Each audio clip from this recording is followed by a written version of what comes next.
T diary में आप सबका स्वागत है।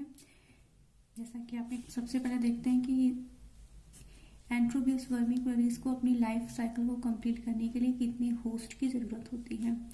तो एंट्रोबियस वर्मिकुलरिस जो है मोनोजीनस है, यानी इसकी एंटायर लाइफ साइकिल को कंप्लीट करने के लिए एक सिंगल होस्ट की ज़रूरत होती है। सिंगल होस्ट में ही लाइफ साइकिल कंप्लीट हो रही है। उसमें जो होस्ट है वो है आपका नेचुरल होस्ट है, वो मैन है। देन इन्फेक्टिव फॉर्म क्या है? इन्फेक्टिव फॉर्म मीन्स वो ग्रोइंग एज या वो मॉर्फोलॉजिकल स्टेज जो कि कैपेबल होता है इन्फेक्शन को लीड करने में। ठीक है, तो वो है इसका एम्ब्रियोनेटेड एग। तो जो एम्ब्रियोनेटेड एग है वो इन्फेक्शन को कॉज करता है। यानी कि हम अगर एडल्ट वर्म को इंजेस्ट कर लेते हैं या हम स्वेलो कर लेते हैं, किसी भी माध्यम से हमारी फीकल ओरल रूट से ये हमारी बॉडी में एंटर करता है, तो ये डिस्ट्रॉय हो जाएगा। बट अगर एम्ब्रियोनेटेड एग हम इंजेस्ट कर लेते हैं या इनहेल कर ले रहे हैं और ये हमारी बॉडी में जा रहा है, तो ये इन्फेक्शन को कॉज करेगा, क्योंकि कैपेबल है, इसके अंदर वो क्षमता है। ठीक है, मोड ऑफ इन्फेक्शन क्या होता है, किन रास्तों से, क्या माध्यम है जिसके थ्रू ये हमारी ह्यूमन बीइंग की बॉडी में एंटर कर रहा है। Man acquires infection by ingesting embryonated eggs faecal oral route के थ्रू, यानी मुंह से थ्रू द माउथ जाने वाला जो रूट होता है उसको फीकल ओरल रूट कह रहे हैं। मैन जो है, ह्यूमन बीइंग जो है वो एक्वायर कर रहा है, उसके अंदर इन्फेक्शन आ रहा है इंजेस्टिंग। अगर हम कंटामिनेटेड फूड खा रहे हैं और उसमें ये पैरासाइट नहीं है, पिनवर्म का कोई एग नहीं है, तो हमें पिनवर्म का इन्फेक्शन नहीं होगा। बट अगर इम्यूनेटेड एग है कंटामिनेटेड फूड में, ड्रिंक में, या गंदे हाथ हैं आपके, या नेल्स के अंदर डर्ट है, उसमें वो एग है, तो इन्फेक्शन हो जाता है। ठीक है, और containing larva bye means of contaminated fingers, auto infection and retro infection. अब देख लेते हैं ऑटो इन्फेक्शन क्या होता है। जब किसी पेशेंट को, पॉजिटिव पेशेंट है और उसके पेरी एनल एरिया में जब ये ग्रेविड फीमेल जो है, फर्टिलाइज्ड फीमेल जो है एग ले करती है और वहाँ वो रेंगती है, तो इस मूवमेंट और एग ले करने की वजह से यहाँ पे ईचिंग होती है और पेशेंट जो है वो क्या करता है, खुजली कर देता है। तो उसके नाखून में यहाँ से ये पैरासाइट आ जाता है। और थंब सकिंग, अंगूठा बच्चे सब करते हैं, चूसते हैं, या नेल बाइट करने की हैबिट होती है, थंब सकिंग या नेल बाइट, नाखून चबाने की हैबिट होती है। तो ये यहाँ से चला जाता है पेशेंट की बॉडी के अंदर, इसको बोलते हैं ऑटो इन्फेक्शन। अब रेट्रो इन्फेक्शन क्या है? तो हमें पता है कि जो पिनवर्म है या एंट्रोबियस वर्मिकुलरिस का जो एग है वो 6 आवर्स में ही इन्फेक्टिव फॉर्म में आ जाता है।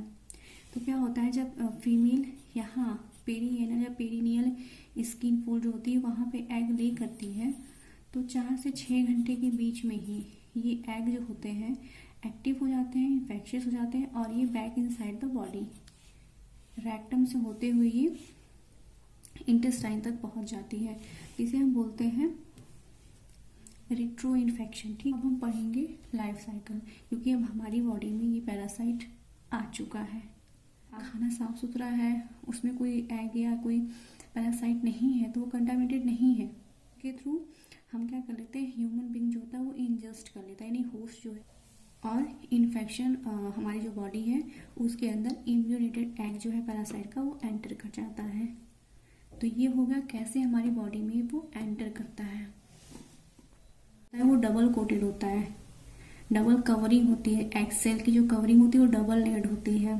तो जब वो गैस्ट्रो इंटेस्टाइनल ट्रैक के थ्रू गो डाउन नीचे जाता है, गोज डाउन, तो क्या होता है कि ये जो एंजाइम्स होती हैं इनकी वजह से जो आउटर कवरिंग होती है वो टूट जाती है, घुल जाती है, और जो पैरासाइट है तब तक ये हमारी इंटेस्टाइन में पहुंच जाता है, बॉडी के इंटेस्टाइन में पहुंच जाता है, और इसकी जो कवरिंग होती है, डबल लेयर जो सेल है इसका, वो इंटेस्टाइन में पहुंचते पहुंचते टूट जाती है, खत्म हो जाती है, टूट जाती है, डिस्ट्रॉय हो जाती है, जिसकी वजह से जो एम्ब्रियो है जो लार्वी है वो हैच आउट हो जाता है इंटेस्टाइन के इलियम में। इंटेस्टाइन में स्मॉल इंटेस्टाइन के इलियम में हमारा जो लार्वी है वो हैच आउट हो गया, उसकी सेल टूट गई और लार्वी बाहर निकल गया, लिबरेट हो गया, बाहर आ गया, हैच आउट हुआ। अब क्या होता है कि ये लार्वी जो है, आइदर ये मेल हो या फीमेल हो, जो भी हो, ये डेवलप होता है, लार्ज इंटेस्टाइन में माइग्रेट करके जाता है और वहाँ ये डेवलप होता है, बिकमिंग इधर आपका एडल्ट फीमेल वॉर्म और एडल्ट मेल वॉर्म में डेवलप होता है। इंटेस्टाइन में डेवलप होता है एडल्ट वॉर्म में, और वहीं पे मैटिंग होती है, फर्टिलाइजेशन होता है।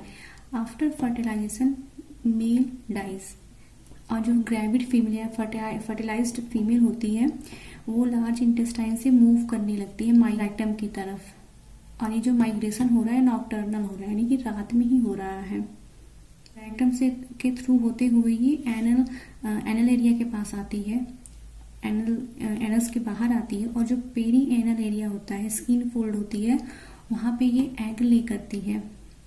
एग ले करते समय और ये जो माइग्रेशन हो रहा है, जो मूवमेंट हो रहा है फीमेल एडल्ट फॉर्म का, ग्रेविड फीमेल का, ये ईचिंग को लीड करता है, स्क्रैचिंग, ईचिंग, इरिटेशन को लीड करता है। तो क्या होता है कि जो होस्ट होता है, जिसकी बॉडी में ये सारी चीजें चल रही हैं, जिसकी स्किन पे, पेरिनेल स्किन या एरिया पे चल रहा है, वहां खुजली होती है, और होस्ट क्या करता है, वहां खुजली करने के लिए अपने हाथ बढ़ाता है, जिसके थ्रू जो फीमेल होती है वो क्रश हो जाती है, उसकी डेथ हो जाती है। और अगर पेशेंट ने क्रश नहीं किया एडल्ट फीमेल को, तो एग ले करने के बाद एक एडल्ट फीमेल जो होती है वो 5000 से 17000 एग ले करने के लिए कैपेबल होती है। एग ले करने के बाद एडल्ट फीमेल वॉर्म की डेथ हो जाती है। अब होता है क्या कि हमें पता है कि हमारा जो एंट्रोबियस वर्मिकुलरिस का एग है वो 4 से 6 घंटे में इन्फेक्टिव फॉर्म में आ जाता है, और वो क्या करता है कि जो ग्रेविड पेरीनियल एरिया है, वहां से वो बैक इनसाइड आ जाता है बॉडी में, यानी एनस के थ्रू वो पहुंच जाता है कोलन में, जो होती है वो उनमें इन्फेक्शन ज्यादा देखा गया है। अब एक बार फिर से लाइफ साइकिल देख लेते हैं। एग को, इन्वर्टेड एग को ग्रीन कलर में दिखाया है, कंटामिनेटेड हैंड्स हो, ठीक है, इसके थ्रू हमारी बॉडी में एंटर करता है। दूसरा कि एनस पे अगर पेशेंट पॉजिटिव है, इन्फेक्शन है, तो वो वहाँ एनस पे जब ईचिंग होती है रात में, तो उसके हैंड्स नेल्स वगैरह में ये पैरासाइट स्टिक हो जाते हैं, और फिर से थंब सकिंग, नेल बाइटिंग की एक्टिविटी के थ्रू ये जो होता है ये होस्ट की बॉडी में एंटर कर जाता है। अब ये गैस्ट्रोइंटेस्टाइनल ट्रैक्ट से होते हुए हमारे स्मॉल इंटेस्टाइन में आता है होस्ट के, और यहाँ से गैस्ट्रिक जूस वगैरह की वजह से इसकी जो डबल लेयरिंग सेल कवरिंग होती है वो डिसॉल्व हो जाती, टूट जाती है। अब ये स्मॉल इंटेस्टाइन में आता है, जहाँ पे ये एग जो है उससे जो लार्वी है वो हैच आउट होता है। अब ये लार्वी जो है वो माइग्रेट करता है लार्ज इंटेस्टाइन में, जहाँ ये डेवलप होता है, इसकी जो ग्रोथ होगी या डेवलपमेंट होता है वो आइदर ये मेल और फीमेल वॉर्म में डेवलप होता है। उसके बाद जो इनका मैटिंग होता है, फर्टिलाइजेशन होता है। आफ्टर फर्टिलाइजेशन मेल जो होता है वो डाई कर जाता है, और ग्रेविड फीमेल या फर्टिलाइज फीमेल जो होती है वो रेक्टम की तरफ मूव करने लगती है, और ये मूवमेंट होता है वो नॉकटर्नल होता है, यानी रात में होता है। उसके बाद रेक्टम से होते हुए वो एनस के पास आती है, और रात में ही पेरी एनल एरिया जो होता है, स्किन जो होती है, वहां एग ले करती है। एग ले करने के बाद लकी है तो ये इसकी डेथ हो जाती है, या एग ले करने के ड्यूरेशन में उसी टाइम में पेशेंट को ईचिंग होती है, और उस पेशेंट के हाथों से ये फीमेल जो होती है वो क्रश हो जाती है, उसकी डेथ हो जाती है। और एक लार्वी एक एग से लार्वी का हैच आउट होना, फर्टिलाइजेशन होना, डेवलपमेंट होना, फर्टिलाइजेशन होना, और फिर एग ले होने तक का जो ड्यूरेशन है वो अप्रॉक्स 1 to 2 मंथ है। 1 से 2 महीने लग जाते हैं इस पूरे मैकेनिज्म को कंप्लीट होने में। ये भी कोई ऐसी बात नहीं कही है कि सेल डाई हो रहा है, सेल लाइसिस हो रही है, पोर हो रहा है, या बहुत टाइटली अधेयर कर रहा है, स्किन लाइस हो जा रही है, अल्सर हो रहा है, या न्यूट्रिशन पे बहुत इफेक्ट आ रहा है। देख लेते हैं pathogenicity and clinical features. Pathogenicity होती क्या है?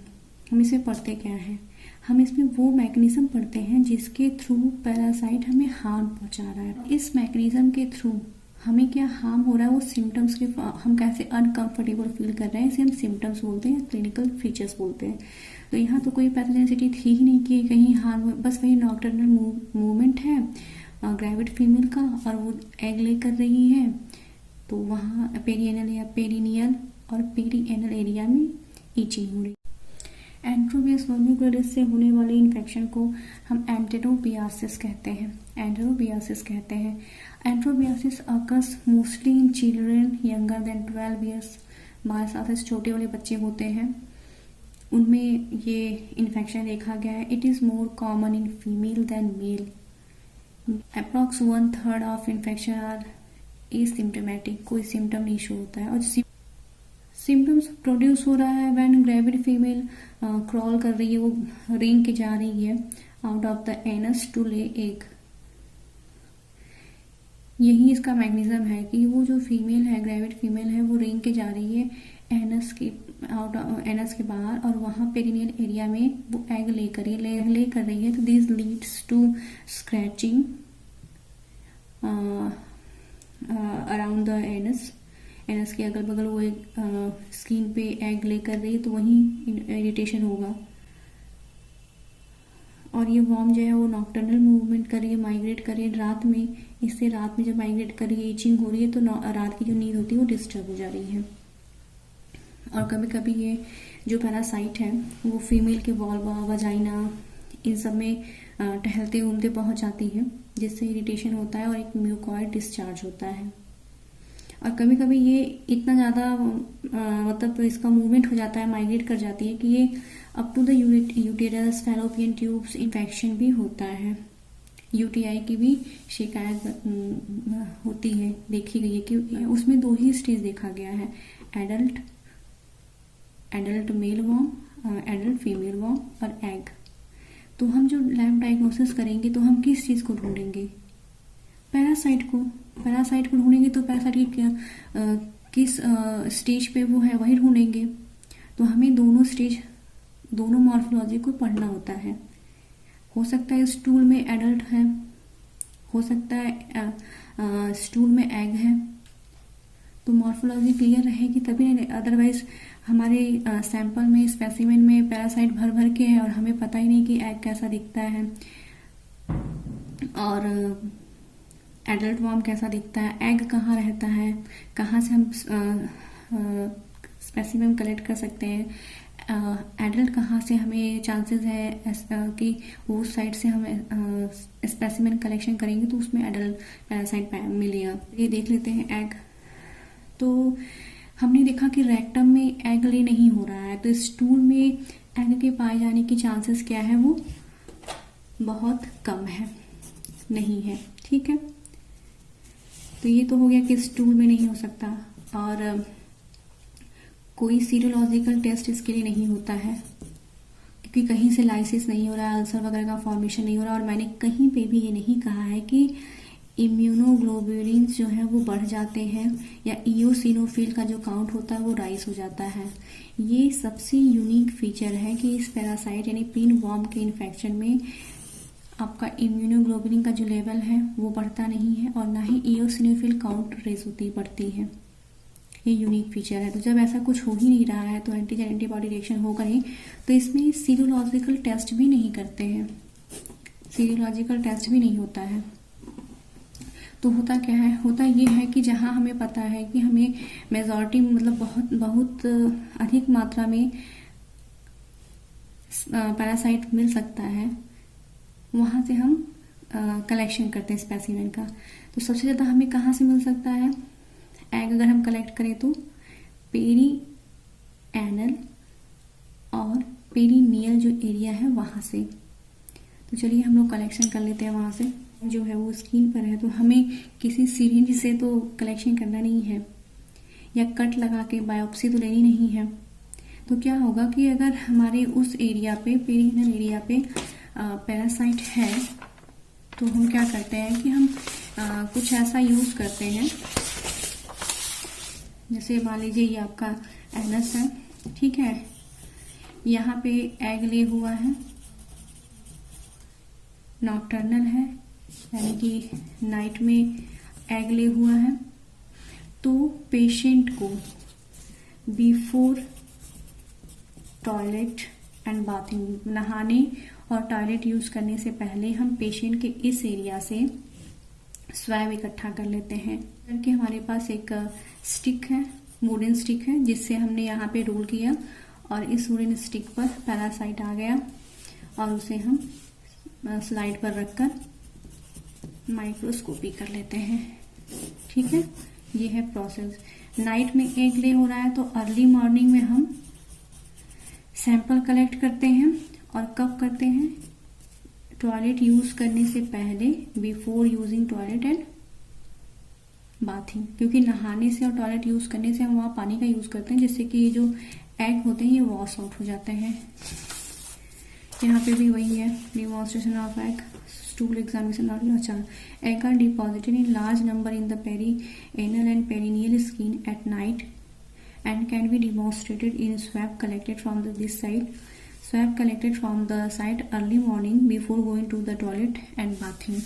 नहाने से पहले और टॉयलेट यूज करने से पहले। अब दूसरा है डर्ट कलेक्शन। ये जनरली बच्चों में ही होता है। बच्चे जिन के हाथ में जिनके नाखून होते हैं और नीचे यहाँ पे कचरा होता है, वो खुजली करते हैं, उस जगह पे बार बार इचिंग होती है, स्क्रैचिंग करते हैं, तो पैरासाइट के चांसेस होते हैं कि वो यहाँ पे आ जाते हैं या फिंगर्स पे आ जाते हैं। तो मैक्सिमम देखा जाता है कि जो छोटे छोटे बच्चे होते हैं उनके यहाँ से हम डर्ट जो कचरा है उसको निकाल लेते हैं और स्लाइड पर रख के उसकी माइक्रोस्कोपी करते हैं, इसे हम बोलते हैं डर्ट कलेक्शन। तीसरा है, अभी ये एग के लिए स्पेसिमेन चल रहा है कलेक्शन। तीसरा है swab method, NIH swab method.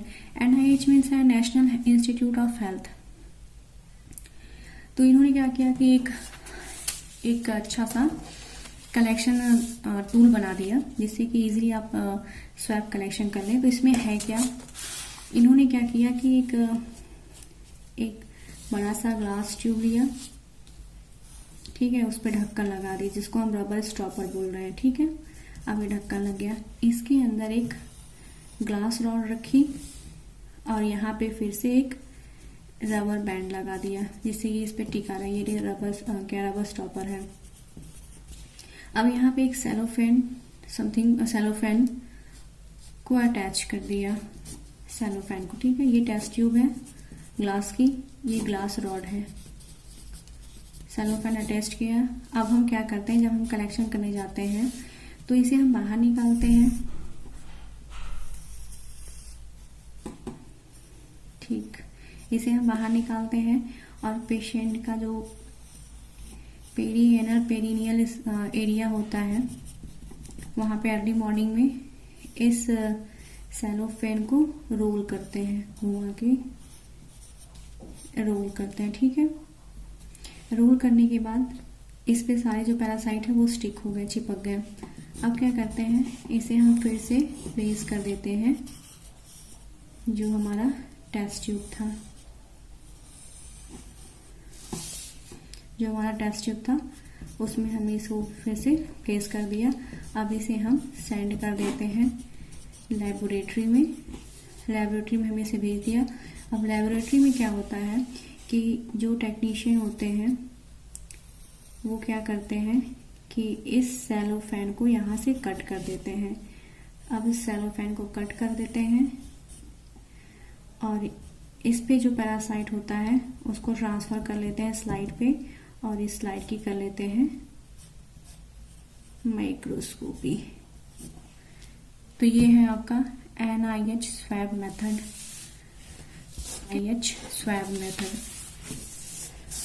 अब बच्चे, अब आगे जो एग कलेक्शन का मेथड है उसे बोलते हैं स्कॉच टेप मेथड।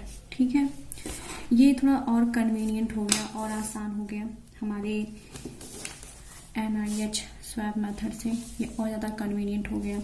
अब क्या करते हैं कि जो हम ग्लास रॉड के थ्रू लगाए हुए थे, एक टूल बनाए थे, हमने उसे सेलो टेप बना दिया, मतलब एक एडहेसिव टेप बना दिया, जिसमें हमने सेलोफेन टेप उसको बना दिया एक तरह से एडहेसिव ट्रांसपेरेंट इसलिए कि हम इसी टेप को स्लाइड पर रख के माइक्रोस्कोपी करते हैं। अगर ट्रांसपेरेंट रहेगा तभी नीचे से लाइट जो होती है वो पास आउट होगी। ठीक है, ये तो समझ में आ गया। अब हम क्या करते हैं कि इसका कलेक्शन कैसे करते हैं। तो जैसे देखिए, ये छोटा बच्चा है, माशाल्लाह मेरी जो ड्राइंग है ना बहुत अच्छी है, आपको देख के पता चल रहा है। तो ये एक छोटा बच्चा है, बेबी है, और ये इसका हमें कलेक्शन करना है किससे, स्कॉच टेप मेथड से। तो हम क्या करते हैं कि जो इसका एनल एरिया होता है वहां पे एक अधेसिव ट्रांसपेरेंट सेलोफेन टेप, आप देख सकते हैं टेप है, ट्रांसपेरेंट है, इसमें ग्लू लगा हुआ है इसलिए अधेसिव है, चिपक सकता है, वो ट्रांसपेरेंट सेलोफेन टेप है जिसको हम यहाँ इसके पेरी एनल एरिया में लगा देते हैं और हर तरह से इसको कवर कर देते हैं। ठीक है, उसके बाद अर्ली मॉर्निंग रात में करने के बाद अर्ली मॉर्निंग में हम क्या करते हैं, मॉर्निंग में क्या करते हैं, अर्ली या मॉर्निंग में क्या करते हैं, इस स्टेप को वहां से ले लेते हैं और एक कंटेनर में रख देते हैं इस स्टेप को, और इस पर ढेर सारे पैरासाइट अगर पॉजिटिव है तो चिपक जाते हैं। अब इस टेप की हम सीधे क्या कर लेते हैं, माइक्रोस्कोपी कर लेते हैं। ये हो गया स्कॉच टेप मेथड। अब हम देखते हैं एडल्ट वर्म। तो एडल्ट वर्म आपने देखा कि वो लार्ज इंटेस्टाइन में ही मैटिंग के बाद मेल डाइज कर मर जा रहा है, उसकी डेथ हो जा रही है। फीमेल जो है वो एग ले करने के बाद एनल फोल्ड के पास आगे वो एनल के बाहर आके मर जा रही है, फिर क्रश हो जा रही है। तो चांसेस बहुत कम है कि वो स्टूल में दिखाई दे। पर कभी कभी हम जब पेशेंट को अनीमिया देते हैं तो उस जब स्टूल पास होता है तो उसमें एडल्ट फॉर्म देखा गया है। या कभी कभी देखा जाता है कि जो अपेंडिक्स का ऑपरेशन होता है उसमें ये पैरासाइट पाया जाता है और स्टूल के सरफेस पे चूंकि स्किन है वहां पे है, और जब स्टूल पास होता है तो स्किन फैलती है और थोड़ा सा इसके रीजन से पैरासाइट भी स्टूल में आ जाता है। तो कभी कभी ओकेजनल देखा गया है। हमने लाइफ साइकिल क्लियर कर ली तो हमें ये पता हो गया कि हम कैसे इस पैरासाइट की जर्नी को ब्रेक कर सकते हैं, कैसे अपने तक इन्फेक्शन को अपने तक आने से रोक सकते हैं। वही होता है कंट्रोल। और ट्रीटमेंट वो होता है कि अगर हमें इन्फेक्शन हो गया है तो कैसे हम पैरासाइट को किल करें या उसके प्रभाव को सप्रेस करें, कम कर दें, वो हमारी बॉडी को डोमिनेट ना करे। तो देख लेते हैं अल्बेंडाजोल और mebendazole can be use for the single dose therapy. Albendazole mebendazole जो होता है वो सिंगल डोज थेरेपी में यूज होता है, जबकि piperazine has to be given daily for a week. तो कुछ ऐसे ट्रीटमेंट्स हैं, मेडिसिन है जिसके थ्रू अगर इन्फेक्शन हो गया तो उसे हम कंट्रोल कर सकते हैं, पैरासाइट को किल कर सकते हैं। प्रिवेंशन या कंट्रोल स्ट्रेटजीज। ठीक है, तो कंट्रोल स्ट्रेटजीज वो होता है जिसमें हम पैरासाइट को अपनी बॉडी में आने से रोकते हैं। तो पहले तो सबसे पहले होगा कि हम मेंटेन करें पर्सनल और कम्युनिटी हाइजीन को। पर्सनल यानी अपनी नाखून साफ रखें, रात का जो कपड़ा है नाइट में आपने जो वियर किया, स्पेशली जो अंडर गारमेंट्स होते हैं, बेड लाइन जो आपकी बेडशीट वगैरह होती है उसे गर्म पानी में धुल दें। रेगुलर बाथ करें, रेगुलर नहाएं। नहाते समय अगर इन्फेक्शन है तो बाथ टब का यूज ना करके शावर का यूज करें या टैप के पानी से, लोटे से, मग से नहाएं। क्योंकि जब हम बाथ टब में नहाते हैं तो हमारे जो नीचे के पेरिएनल एरिया में जो पैरासाइट होता है वो पूरा फ्लोट करने लगता है पानी में। और कभी कभी तो बहुत ज्यादा लाड प्यार आता है तो दो बच्चों को बैठा दिया जाता है बाथ टब में, यानी इनको है तो ये इनको भी ट्रांसफर कर देंगे। अगर आप शावर का यूज कर रहे हैं या लोटे या मग से नहा रहे हैं तो वो क्या होता है कि नीचे डाउनवर्ड्स मूवमेंट होता है वाटर का, तो इन्फेक्शन का चांस कम होता है। हेल्थ एजुकेशन को बढ़ावा दें, पब्लिक को अवेयर करें। जैसे अभी कोविड है तो सबको पता है कि फ्रिक्वेंट हैंड वॉश करना है, मास्क पहनना है। उसी तरह किसी भी तरह का पैरासाइट हो, किसी भी तरह का इन्फेक्शन हो तो आम लोगों को भी पता होना चाहिए। नहीं तो फिर वही होगा कि सुनने को मिलेगा कि हम घर गए थे या हम घर पे थे, हमें वहां मच्छर ने काट लिया और हमें टाइफाइड हो गया। हाइजीन, फ्रिक्वेंट हैंड वॉश करें। फिंगर और अगर नेल्स हैं तो शॉर्ट नेल रखो, अगर नेल है तो उसके ब्रश से अंदर की पूरी ये सब जो है उसकी सफाई करो। ये हो गया। उसके बाद अगर आप पब्लिक टॉयलेट या पर्सनल टॉयलेट यूज़ करें तो टॉयलेट से किसी एक मेंबर को हुआ है तो सारी फैमिली जो मेंबर हैं वो दवा लें, ट्रीटमेंट कराएं। तो ये था हमारा एंट्रोबियस वर्मिकुलरिस। आई होप आप सबको समझ आया है।